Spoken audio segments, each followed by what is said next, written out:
যুবক তুমি 5 ওয়াক্ত নামাজ না পড়ো, তারপরও 4 ওয়াক্ত নামাজ পড়তে আসো। 4 ওয়াক্ত না পড়ো, 3 ওয়াক্ত পড়ো, 3 ওয়াক্ত না পড়ো, তারপরে তুমি 1 ওয়াক্ত নামাজ পড়তে আসো।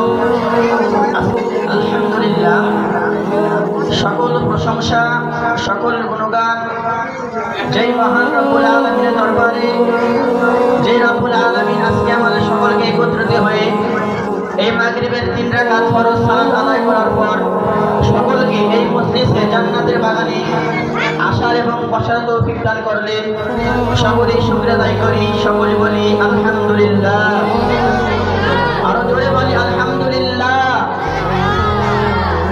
মানবতার মুক্তির দূত সাইয়্যিদুল মুরসালিন ওয়া খাতামুন নাবিয়্যিন মুহাম্মাদুর রাসূলুল্লাহ, সকলে বলি সাল্লাল্লাহু আলাইহি ওয়াসাল্লাম।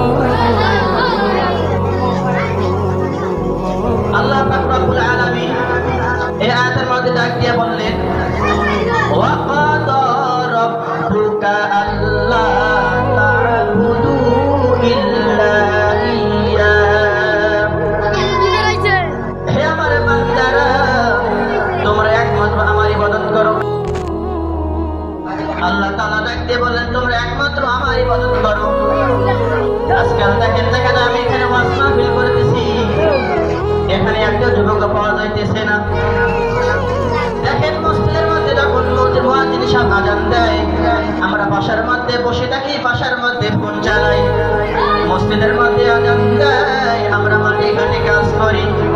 মসজিদের মধ্যে আযান দেয়, আমরা মুরব্বিরা একসাথে একত্র হয়ে বাজারের মধ্যে গল্প করি।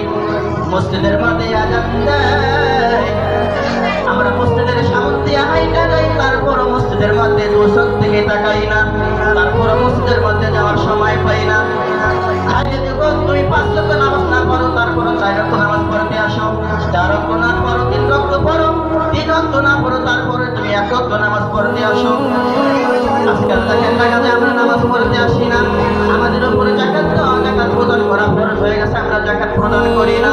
হজ করা ফরজ হয়ে গেছে, আমরা হজ করি না। দেখেন আমাদের শিশু ভাইরা এখানে মাহফিল করেছে, আমাদের স্টেজের মধ্যে কোনো লোক নাই। এটা হলো জান্নাতের বাগান। এটা কি জান্নাতের বাগান? এই জন্য দেখেন জান্নাতের বাগানের মধ্যে একটা যুবক, একটা মুরব্বী নাই।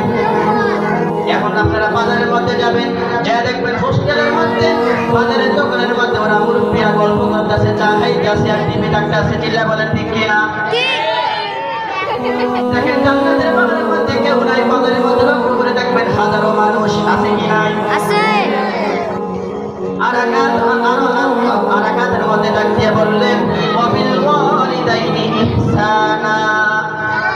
আল্লাহ পাক রব্বুল আলামিন আয়াতের মধ্যে বলে দিলেন, তোমরা যেমনি আমার ইবাদত করো, সেই রকম তোমরা তোমার মা বাবার প্রতি তোমরা আদর যত্ন করো, সেবা যত্ন করো। আজকাল দেখা যায় আমরা মা বাবার প্রতি কোনো সেবা যত্ন করি না। আজকাল দেখা যায় আমরা মা বাবার কোনো খেদমত করি না। আজকাল দেখা যায় আমরা মা বাবার সঙ্গে ভালো আচরণ করি না।